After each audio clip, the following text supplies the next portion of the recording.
নজর রাখবো পরবর্তী খবরে। আদিবাসীদের সুরক্ষা দিতে ব্যর্থ বিজেপির আদিবাসী মুখ্যমন্ত্রী। ওড়িশার মুখ্যমন্ত্রী মোহন চরণ মাঝি একজন আদিবাসী নেতা। প্রশাসন ও কর্পোরেট সংস্থার যৌথ চাপে জমি ছাড়তে বাধ্য করা হচ্ছে আদিবাসীদের।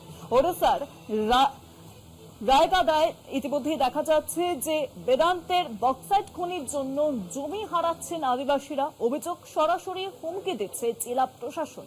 রাতে চলছে পুলিশি অভিযান। আদিবাসীদের সঙ্গে তুমুল সংঘাত রাজ্য সরকার।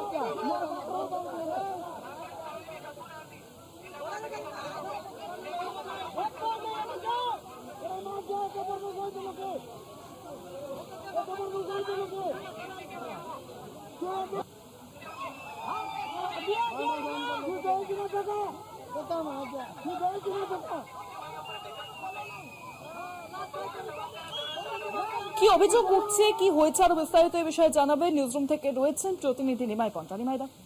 শুভাঙ্গী, ওড়িশার এই মুহূর্তে মুখ্যমন্ত্রী হচ্ছেন বিজেপির ট্রাইবাল নেতা, আদিবাসী নেতা মোহন চরণ মাঝি। আর সেই সময় দেখা যাচ্ছে যে ওড়িশায় জমি অধিগ্রহণ হচ্ছে এবং সেই জমি কর্পোরেট সংস্থার জন্য, যা বেদান্ত লিমিটেডের জন্য অধিগ্রহণ শুরু হয়েছে এবং সেই অধিগ্রহণ হচ্ছে আদিবাসীদের জমি। এ নিয়েই সংঘাত শুরু হয়েছে। সেই সংঘাত তীব্রতর হচ্ছে এবং আদিবাসীদের অভিযোগ এটা মূলত হচ্ছে যে রায়গাদা জেলাতে, সেই রায়গাদা জেলার যে সিজমালি পাহাড়ি এলাকা রয়েছে, যা বক্সাইটের জন্য সমৃদ্ধ, বক্সাইট সমৃদ্ধ এলাকা, সেই এলাকায় প্রায় 1549 হেক্টর জমি অধিগ্রহণ করা হচ্ছে।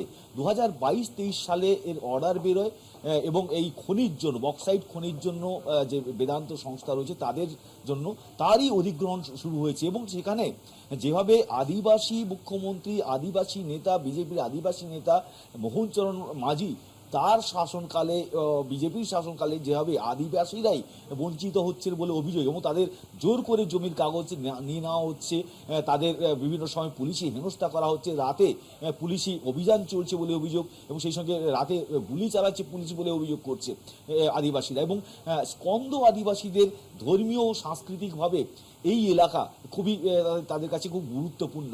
সেখানে যেভাবে 1549 হেক্টর জমি অধিগ্রহণের শুরু হয়েছে, তাতে দুপক্ষে এবং জেলা প্রশাসনের পক্ষ থেকে একেবারে ডিএম নিজে হাজির থেকে হুমকি দিচ্ছেন বলে অভিযোগ। এবং তুমি বুঝতে পারছো যে আদিবাসীদের জল, জঙ্গল, জমি অধিকার যে বা তাদের যে সুরক্ষা, সেটা লঙ্ঘিত হচ্ছে বলে প্রশ্ন উঠছে যে গ্রাম সভাতে কোনো আলোচনা হয়েছে কিনা। এবং আরেকটি প্রশ্ন উঠছে এই নিয়ে যে প্রশাসন এবং কর্পোরেটের চাপে কি জমি ছাড়তে বাধ্য হচ্ছেন আদিবাসীরা।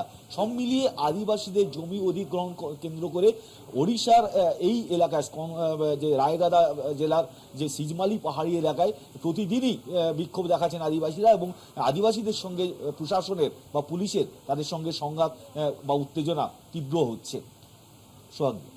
অনেক ধন্যবাদ নিমাইদা। নিউজরুম থেকে ছিলেন প্রতিনিধি নিমাই পান্টা।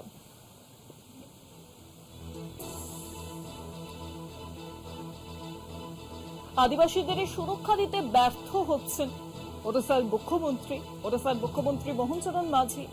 তিনি বিজেপির আদিবাসী নেতা, কিন্তু তিনি সুরক্ষা দিতে ব্যর্থ সেখানকার আদিবাসীদের। প্রশাসন ও কর্পোরেট সংস্থার যৌথ চাপ, আর সেই চাপেই দেখা যাচ্ছে জমি ছাড়তে বাধ্য করা হচ্ছে আদিবাসীদের।